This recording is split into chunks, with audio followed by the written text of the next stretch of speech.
It's official. The New York Islanders will not be trading for Alex DeBrincat. He heads back home to Detroit. We'll talk about what this means and what the alternatives are for the Islanders. All that and more on today's Locked On Islanders podcast. Your Locked On Islanders, your daily podcast on the New York Islanders. Part of the Locked On Podcast Network, your team every day.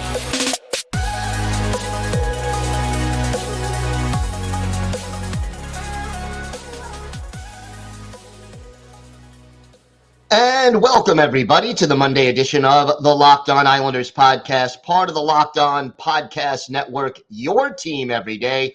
I want to thank everyone who makes Locked On Islanders your first listen every day.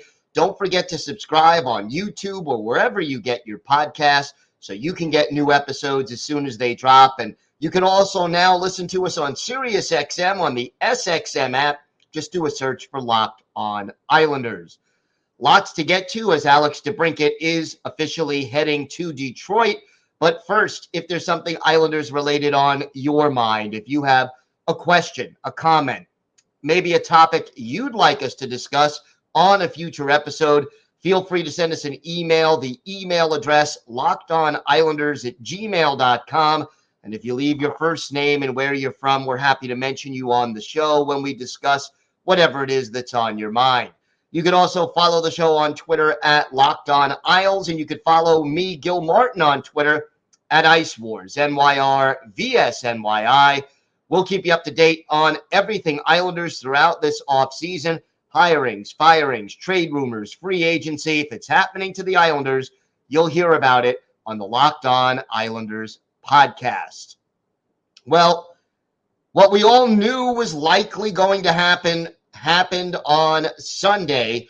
The Ottawa Senators make it official. They have traded Alex DeBrincat to not the New York Islanders, but to the Detroit Red Wings, his hometown team. And to make the deal, DeBrincat signs for less than $8 million per year. So again, able to keep that salary cap number lower because the Red Wings reportedly did not want to have him make more money than Dylan Larkin, and he signs for only 4 years. And this is an interesting move by DeBrincat. It is a little bit of a gamble because he took less money and less years, but if he plays well back home in Detroit, he will be able to be an unrestricted free agent again at the age of 29, which should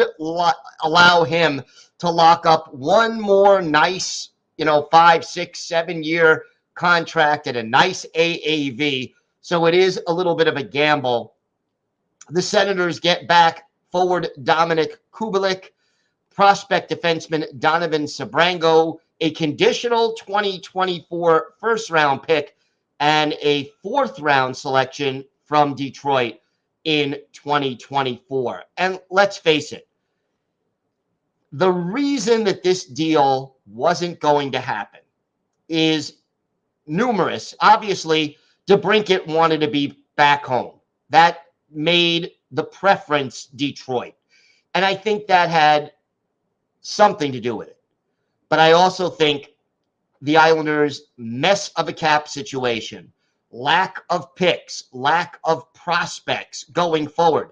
The Islanders could not have given a similar deal to the Senators than what Detroit did. It would have probably been J.G. Pageau, Oliver Wahlstrom. I guess you would have to do the first-round pick and a fourth-round pick, but then, the Islanders would again have no first-round pick, no third-round pick next year, and then no fourth-round pick.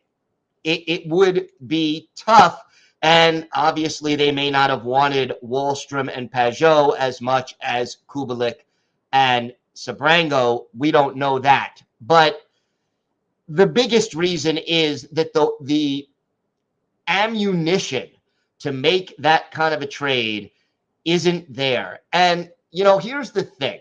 You don't ever want to make a trade for the sake of making a trade. You want to make a trade that makes your team better. And if the Islanders have to trade away one of their top players in order to get another top player, that's not going to make the team that much better. So that's part of it. But again, the thing about the Islanders and their fans is the frustration level.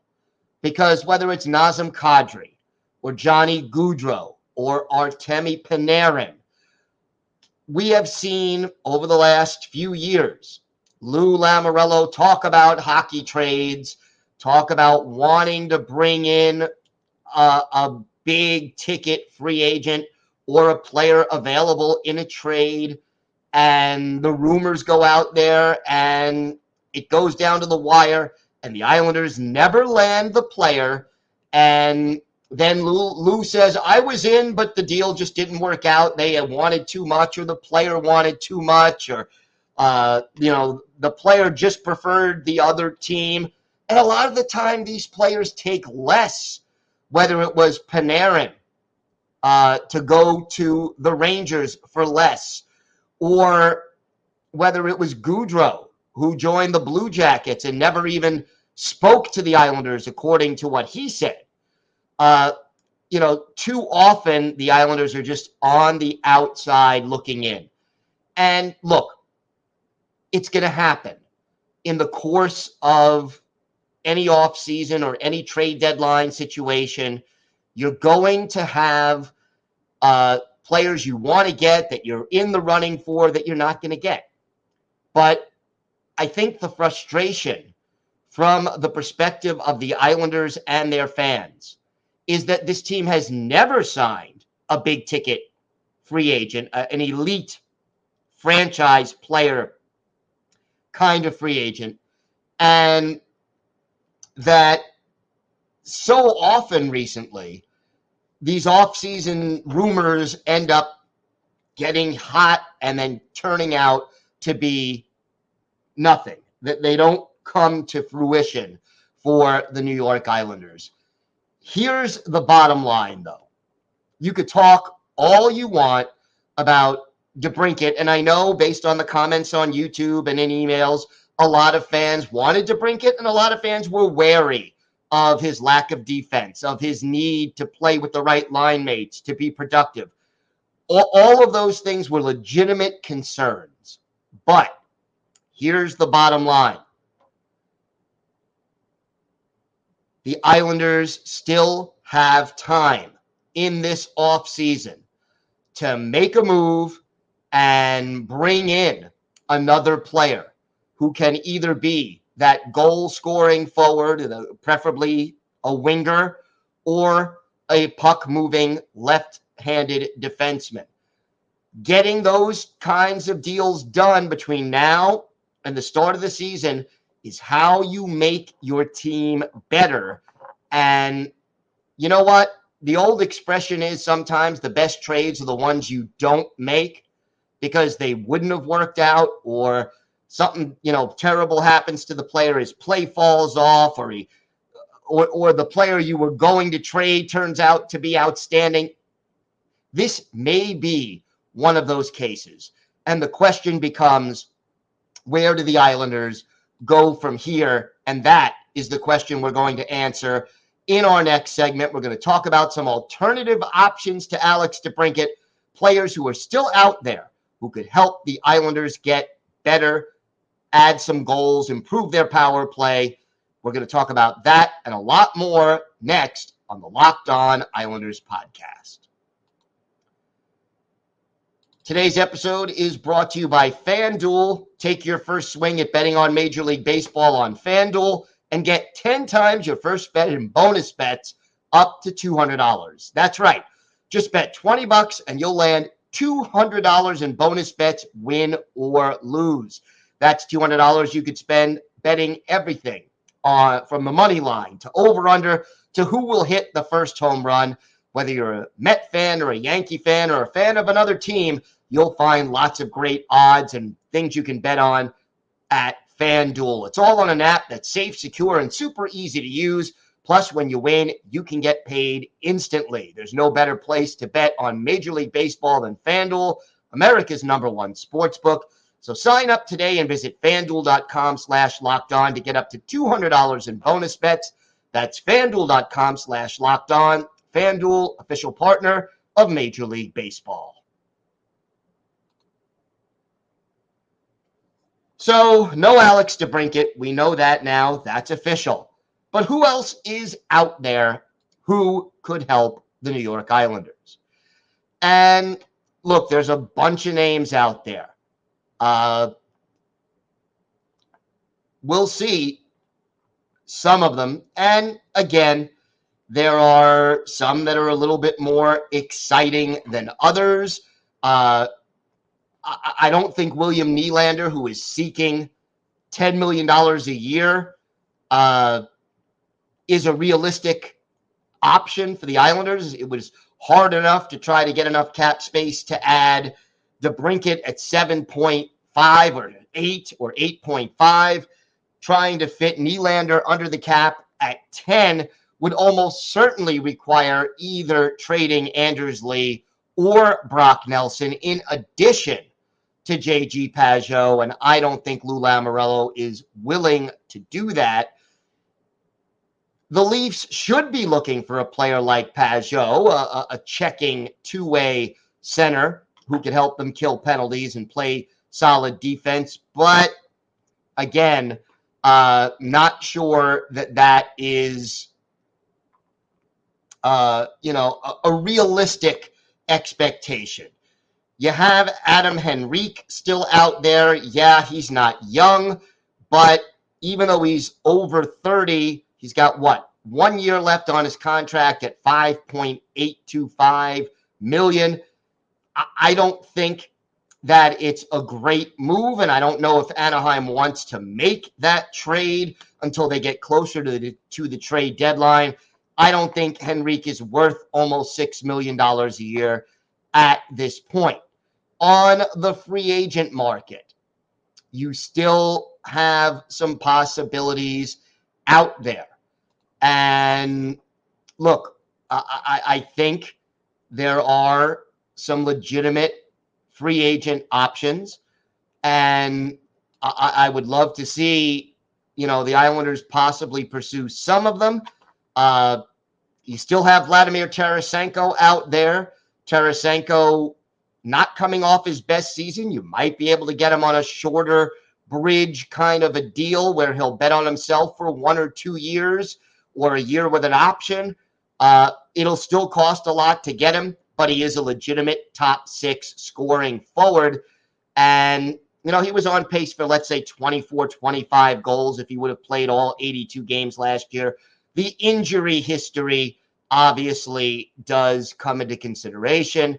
You still have Patrick Kane and Jonathan Taves out there, although they are older. And again, these are guys who might be able to help your offense a little bit without breaking the bank. They want to go to a contender. Whether they feel the Islanders fit that description also remains to be seen. But one player who I think is intriguing, and it sort of would take a couple of moves to make it happen. But maybe, just maybe, Jake DeBrusk is out there as a possibility. Now, he has a modified no-trade clause, but Pageau, J.G. Pageau, if Patrice Bergeron retires, and that is rumored as a distinct possibility, J.G. Pageau would be a perfect fit for a Bruins team that really needs centers. And they may be willing to deal DeBrusk for Pageau and Wahlstrom. DeBrusk is only a $4 million cap hit, and he has 1 year left on his deal. It would make sense. He's 27. He still had 27 goals and 50 points.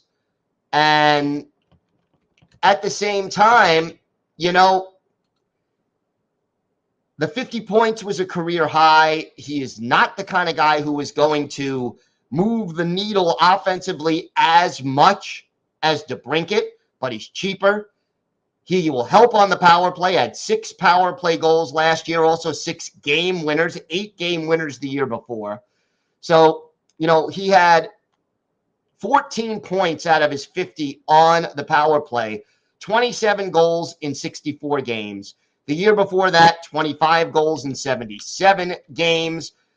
Would have had 20 in 2019, 2020. He had 19 goals in 65 games when COVID hit, 27 goals in 68 games back in 2018, 2019. He is a guy who can score. He can play either wing.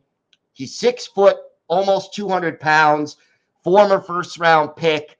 He checks a lot of boxes. Not the most physical guy in the world, 85 hits, 22 blocks in 64 games last year. But that's not why you're getting him. He attempted 298 shots in 64 games, which is more than 3 shots per game, and he got 191 of them on goal. So that is really good. More than 3 shots on goal per game, good accuracy, 14.1% shooting percentage last year, a career shooting percentage of 12.8. This is a player who could make the power play better and who can make the Islanders better without breaking the bank. You would even free up an extra $1 million in cap space if you want to still try to get that puck-moving defenseman. And let's cut through all the BS. How do the New York Islanders typically make their biggest moves to get talented players? It's the trade and sign. The trade and sign got them Kyle Palmieri. It got them J.G. Pageau. It got them Bo Horvat. First, you acquire a player. They like it on Long Island. They like their teammates. They like the organization. They realize how great it is to live in this area, and they then sign an extension and stay with the team. I think Jake DeBrusk makes a lot of sense for the Islanders in that regard. It's a little bit of a risk. Maybe you could, instead of putting Wahlstrom in there, you could throw in a pick, maybe not a first rounder, and maybe you find a way to make the deal a little less expensive unless you negotiate an extension with DeBrusk before the deal is made. But either way, this is a lower cost, solid move that the Islanders can make if Boston is willing to do it. And I think it makes a lot of sense for the Bruins, assuming Bergeron is not back and they could use J.G. Pageau. So these are just some of the alternatives. You have Tarasenko, Taves, you have Kane.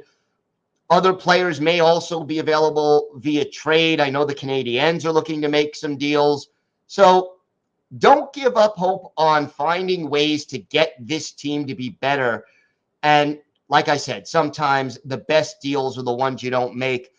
And, if they hold on to Oliver Wahlstrom, for example, that may make this, or if Jake DeBrusk ends up being a really good player for the Islanders, if they do acquire him, all of that could make this a really good deal. So we'll see, but just putting these out there, and whether Lou Lamoriello is able to get this deal done or a different deal done, we have to wait and see. But don't give up hope that some move, whether it be a scoring winger or a puck-moving defenseman, can still be made this offseason. All right, we have got more to get to on today's show. The Islanders, the Bridgeport Islanders signing 3 more players, some familiar names included.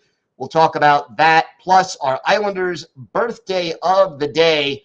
All that and more still to come on today's Locked On Islanders podcast.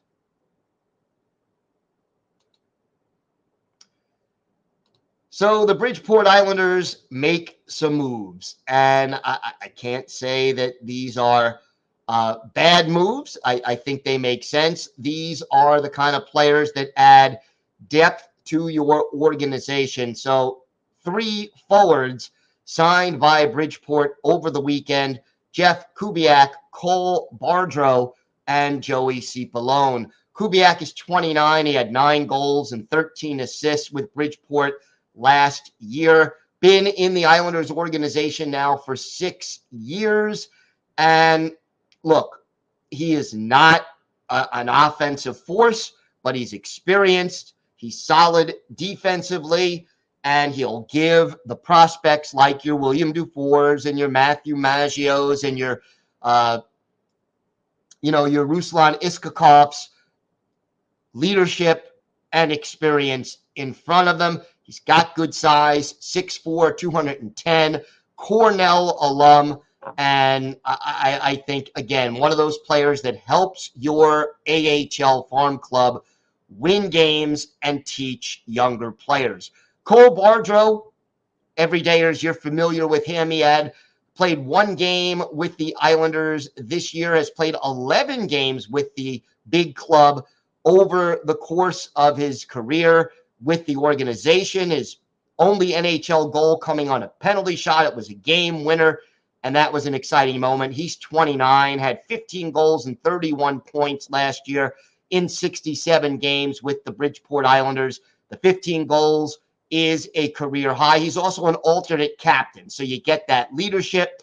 And Bardreau is clearly one of those guys where if injuries hit, you call him up for a game or two, and you don't have to worry too much about him missing a beat. The least known of the trio is Joey Cipollone. He's 23 years old, played with Quinnipiac University last year. They won the NCAA championship, and I'll tell you, he also played at the University of Vermont prior to switching over and transferring to Quinnipiac.